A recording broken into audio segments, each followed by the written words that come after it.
Olá pessoal, sejam muito bem-vindos aí ao nosso encontro dentro da aula inaugural do curso de Ciências Contábeis oferecido em parceria pela UFRJ e pela UF. Nesse nosso encontro a gente vai falar sobre o imposto de renda, tá? Que é um tema bem atual. Estamos no período aí da entrega da declaração do imposto de renda e geralmente os alunos têm muita curiosidade e interesse, né? Como preencher aí a declaração de imposto de renda.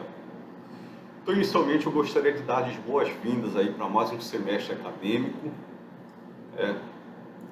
Continuamos ainda na pandemia, então continuamos aí nos adaptando a algumas situações e eu me coloco à disposição, tá? Quem não me conhece, eu sou o professor Fred, sou professor aí da UFRJ, na graduação eu ministro a disciplina de Contabilidade Avançada 1 e 2 e também Contabilidade de Custo 1 e 2. Aqui no CEDERJ, a gente está atuando junto à coordenação de tutoria, ok? Lá junto com os articuladores, com os mediadores presenciais, mediadores à distância. Então a gente fica sempre à disposição de vocês para que vocês tenham aí um semestre bastante proveitoso nos estudos de vocês, tá? Senhores, dentro desse tema que nós escolhemos para falar hoje aí sobre imposto de renda, a gente já quer destacar que ele faz parte de um projeto de extensão dentro do curso de vocês de Ciências Contábeis, tá? Então, dentro desse projeto de extensão, hoje eu vou dar só uma noção, uma introdução aí sobre a declaração de imposto de renda, mas nós vamos marcar oportunamente, muito em breve, uma capacitação com cada polo. Tá? Então, uma vez agendada aí em cada polo, nós vamos ter a oportunidade de passar por todos os itens lá da declaração do imposto de renda, né? Mostrar passo a passo como que a gente preenche, abrindo lá aquelas fichinhas, a identificação do contribuinte, os rendimentos recebidos de pessoa jurídica, como declarar bens e direitos, como declarar os pagamentos efetuados durante o ano anterior, por exemplo, a plano de saúde. Então vai ser oferecida essa capacitação oportunamente, tá? Mas hoje aí eu quero dar uma noção já sobre o imposto de renda. Bom, senhores, o imposto de renda ele começou agora dia 1º de março e vai até dia 30 de abril, o prazo para que os contribuintes declarem, acertem as contas com a Receita Federal, os valores recebidos no ano de 2020, ok? Eu sempre alerto que procure não deixar para o último momento, porque se você deixar para o dia 30 de abril, pode ser que fique muito congestionado ali para você tentar transmitir a declaração. E se der meia-noite, você não tenha conseguido entregar a declaração, no dia 1º de maio você já vai pagar multa por entrega fora do prazo. E essa multa é no mínimo de R$ 165. Então sempre está atento aí ao prazo, de 1º de março a 30 de abril. Tá? Bom, senhores, e quem que está obrigado a entregar a declaração de imposto de renda? Eu trabalho, eu tenho que entregar? Não. Olha só, a obrigatoriedade é para aquelas pessoas que tiveram rendimentos tributáveis no ano de 2020 acima do valor de R$ 28.559,70. Esse valor, senhores, ele não teve correção, já tem um tempinho aí que está sem correção. E o que isso acarreta, não ter correção na tabela do imposto de renda? Acarreta que mais pessoas acabam pagando imposto de renda. Por quê? Regra geral, ainda que seja corrigido apenas a inflação pela inflação do seu salário, né?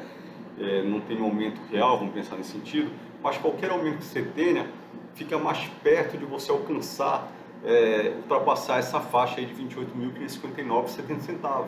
Então acaba que, se não corrigir a tabela, mais pessoas acabam aí sujeitas a ter que pagar imposto de renda, ok? Bom, então, além dessa obrigatoriedade das pessoas que ganharam acima de R$ 28.559,70, aquelas pessoas que tiveram rendimentos isentos no ano de 2020 acima de 40 mil também tem que declarar. Fred, o que é rendimento isento? Vou te dar 2 exemplos aí. Aquele lucro que o empresário retira da empresa dele é um rendimento isento, tá certo? E também se, por exemplo, você tiver rendimento em poupança, tá? Isso é rendimento isento. Mas se o rendimento for acima de 40 mil, tem que fazer imposto de renda. E aquelas pessoas que tiveram até dia 31 de dezembro de 2020 a posse sua propriedade de bens ou direitos acima de 300 mil, também tem que declarar o imposto de renda. Tem outros itens de obrigatoriedade, mas os detalhes a gente dá de forma mais completa lá nesse treinamento que a gente vai fazer em cada um dos polos de vocês, tá? Bom, senhores, importante destacar que hoje em dia a Receita já tem praticamente todas as nossas informações. Então, quando a gente declara o imposto de renda, ela vai fazer apenas um cruzamento. O banco, regra geral, já informou para a Receita que a gente movimentou na conta corrente, a administradora do cartão, as empresas onde a gente trabalha já informaram quanto que elas nos pagaram. Então, a Receita vai fazer nessa declaração um cruzamento. Então, hoje em dia, buscar com precisão esses dados para declarar da melhor forma possível, para que não caia na malha fina e não tenha problemas futuros. Hoje eu quero destacar, senhores, algumas novidades aí que a declaração de 2021 trouxe. Uma que a gente tem ouvido falar muito é em relação àquele auxílio emergencial que o governo pagou aí por conta da pandemia, tá? Que a gente já deve ter ouvido falar, vocês, ou talvez se ainda não ouviram, estão ouvindo agora. Vou ter que devolver o meu auxílio emergencial se eu recebi mais de 28.559 ou se eu for dependente de alguém que tenha recebido mais desse valor. Então vamos falar um pouquinho aí sobre essa devolução. Senhores, quem precisa declarar o auxílio emergencial no imposto de renda? Bom, o auxílio emergencial ele é considerado um rendimento tributável para fins do imposto de renda e, portanto, você deve seguir lá todas as regras, tá? A regra é que, caso seja realizada a declaração, o cidadão informe todos os rendimentos tributáveis recebidos por eles e seus dependentes. Então, se você for dependente do seu pai, tá? O seu pai tem uma renda X e aí você recebeu o auxílio emergencial, o seu pai tem que declarar lá na declaração de imposto de renda dele. Ok? Bom, senhores, e quem precisa devolver o auxílio emergencial?